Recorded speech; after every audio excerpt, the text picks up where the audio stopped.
said, "I am certain that God who began the good work within you will continue his work until it's finally finished on the day when Jesus Christ returns."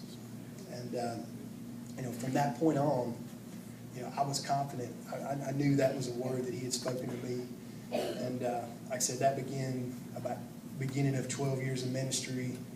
And, everything from running sound, singing in the choir, playing bass, guitar, just anything. We were just glad to be a part of the team, and whether it was worship or whatever was going on.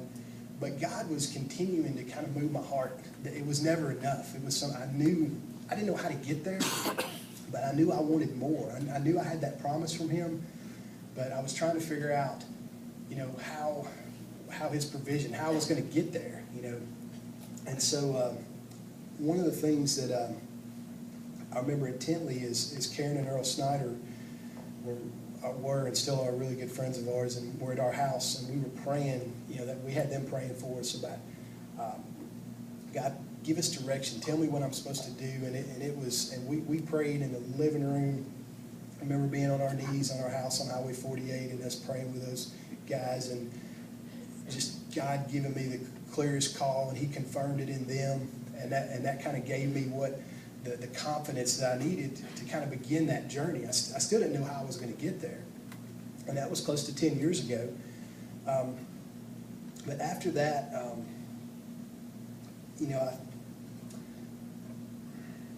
I look back, because we're still looking how to get to B. We knew A, B, and C. I knew what I wanted to do, but I had no idea. I had no formal education. I did not have the training. I didn't have anything that I needed. And so I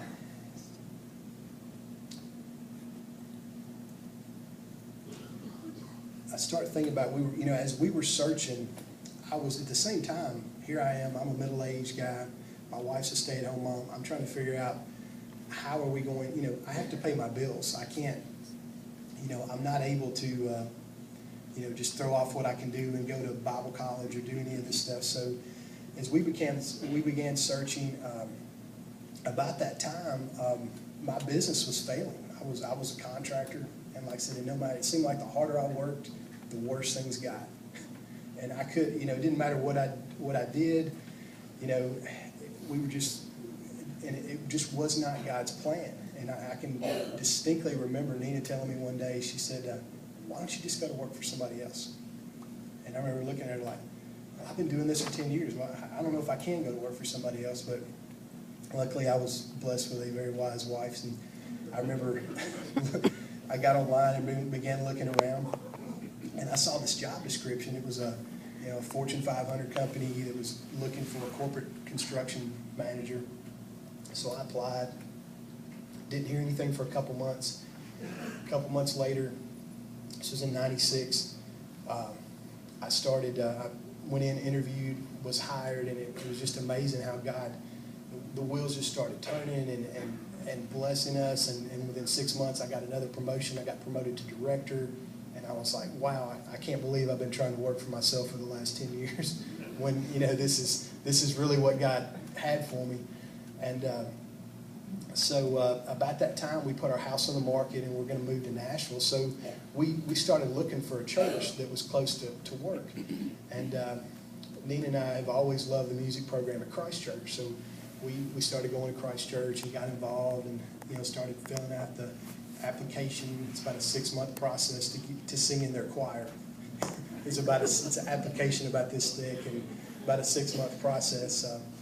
And so we started going. We went there about 8 months, and we were just like, oh, this is it. We're going to be part of this world-class music program. And literally, we had all of our stuff packed up. We had an offer on another house in Nashville, and less than 10 days from closing, the guy that was buying our house backed out. He was an attorney. He had no, he knew. He just found another house he liked better, and so there was nothing we could do. We got to keep the earnest money. Wow, it's like, but we're just devastated. We're like, God, what do we do now? And so it's like all of a sudden, because we already had our whole life mapped out of what we thought that we were going to do, and we're like, well, I guess we're going to stay in Clarksville.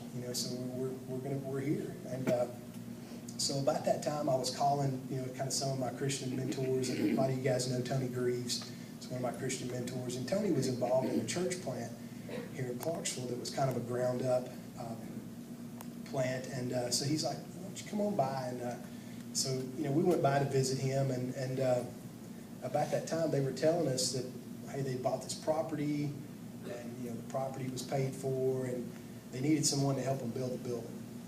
And I'm like, okay, God, I kind of see this, and so we sat down, and that started, several months of, I got involved with them, and I thought, well, this will give me something to do, a way to give back. So worked with them, helped them design and build about a $2 million facility, and everything's just going along great. We went from this door front, 75 to 100 people, to once we got in our building, we were running, 215, 225, and things are just cranking along. Well, I'll back up just a little bit. When we were still in the storefront, we weren't involved. We were just worshiping, and it's clearly, as I can see you guys sitting here, it was during one of the songs.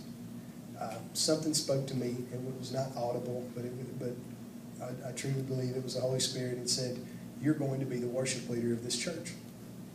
It was just almost as if someone whispered it to me. I remember telling Nina, and she kind of laughed at me. And then I remember telling Tony Greaves, and he laughed at me because, I'll explain to you, that the guy that was their worship leader was incredibly talented. This guy, he was tall, he was good looking, he could play better than me, he could sing better than me, he could do everything better than me.